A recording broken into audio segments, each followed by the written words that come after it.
Hi friends, ఇదిగోండి నేనైతే అల్లం పొట్టు తీసి రెడీగా పెట్టినా. ఇదిగోండి దీంతో గీకుతున్నాను చూసారా. మనము డైరెక్ట్గా చాకుతో కట్ చేసిన దొడ్డుగా వస్తే అసలు మిక్సీలో దంగం అనమాట. ఇదిగోండి ఇది బాదం కట్టర్ అనమాట. ఇది స్టీల్ బాసాన్ల షాపుల్లో దొరుకుతుంది. ఎప్పుడో జమానాలో తీసుకొచ్చిన, నాకు తెలిసి 10-15 years అవుతుంది. ఇంత పాడు కూడా అవ్వదు.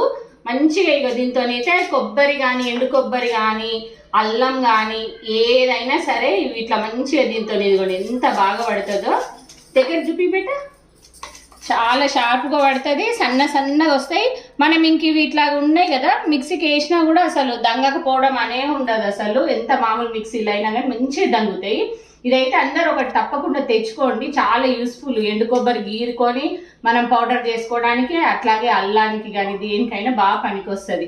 ఇలాంటి చిన్నవి చాలా మందికి తెలియవని నేను వీడియోలాగా చిన్న వీడియోలు చేసి పెడుతున్నాను, మీకు తెలుస్తుంది అనేసి. ఓకేనా? నా వీడియోస్